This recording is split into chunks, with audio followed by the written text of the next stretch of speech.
Welcome to MK Fairy Tales. اگر آپ بھی اپنے نام کی سٹوری بنوانا چاہتے ہیں تو کامنٹ میں اپنا نام لکھیں اور چینل کو سبسکرائب کرنا مت بھولیں۔ ایک خوبصورت اور مسحور کن دور کی بات ہے۔ زمین کے ایک ایسے حصے پر ایک حسین ریاست آباد تھی جس کا نام گلستان فردوس تھا۔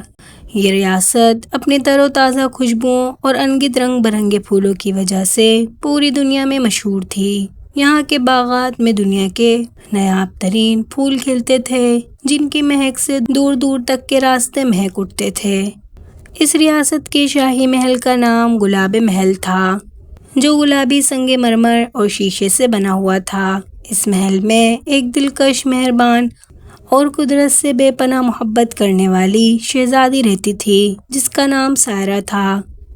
شہزادی سائرہ کو پوری ریاست میں پیار سے پھولوں کی شہزادی کہا جاتا تھا۔ اس کی وجہ یہ تھی کہ وہ اپنا زیادہ تر وقت محل کے شاہی پھولوں کے باغ میں گزارتی تھی۔ اس کے ہاتھ میں ایک ایسا جادوئی ہنر تھا کہ جب وہ کسی سوکھے ہوئے پودے کو چھوتی یا اس کے لیے پیار سے گیت گاتی تو وہ پودا دوبارہ ہرا بھرا ہو جاتا اور اس پر خوبصورت پھول کھل جاتے۔ سائرہ کا دل پھولوں کی طرح نرم، مسکراہٹ بہار کے موسم جیسی شاداب تھی۔ گلستان فردوس کی خوشحالی اور امن کو دیکھ کر ایک ظالم جادوگر ساگ کی نظر اس ریاست پر پڑ گئی۔ ساگ بنجر اور کالے پتھروں کی سرزمین کوہ سیاہ کا حکمران تھا جہاں کبھی گھاس کا ایک تنکا بھی نہیں اگتا تھا۔ وہ گلستان فردوس کے پھولوں کی جادوئی طاقت اور ان کی خوشبو سے جلتا تھا۔ ایک دن جب موسم بہار اپنے عروج پر تھا، ساگ اپنی کالی آندھی اور جنات کے لشکر کے ساتھ گلستان فردوس پر حملہ کر دیا۔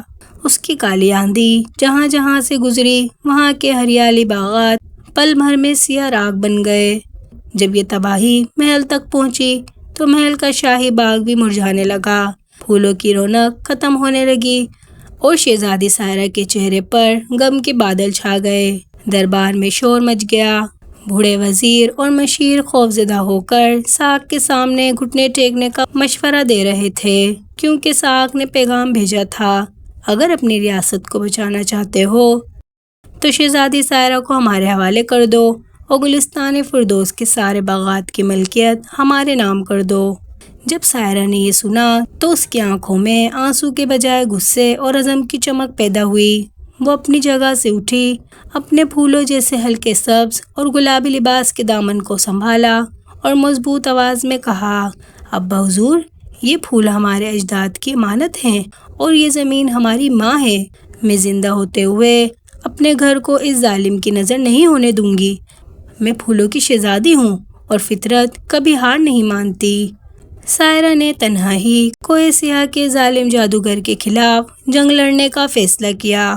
اس نے اپنے ساتھ اپنے خاص دوست، ایک عقل مند طوطے، پھوپھو اور کچھ جادوئی پھول لیے جو اندھیرے میں روشنی دیتے تھے۔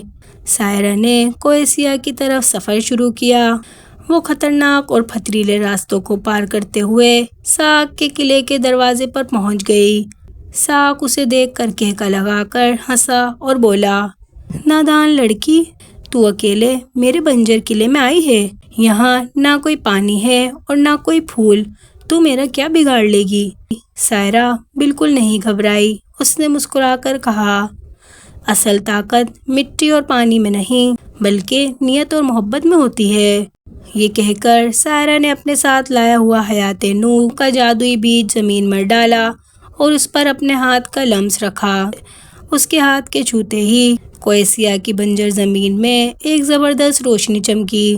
پل بھر میں وہاں سفید اور نیلے رنگ کے ایسے خوبصورت پھول کھل اٹھے جن کی خوشبو سے ساگ کا کالا جادو کمزور ہونے لگا۔ ساگ نے اپنے کالے جنات کو حکم دیا کہ وہ ان پھولوں کو مسل دیں، لیکن جیسے ہی جنات نے ان پھولوں کو چھوا وہ خوشبو اور روشنی کے سحر سے پگھل کر ہوا میں غائب ہو گئے۔ سائرہ کے حوصلے اور قدرت کے اس کرشمے نے ساگ کے تمام جادو کو توڑ دیا۔ ساگ خوفزدہ ہو کر اپنے تخت سے گرا اور اپنی جان بچانے کے لیے وہاں سے بھاگ نکلا۔ اس کا پورا لشکر بھی دھواں بن کر اڑ گیا۔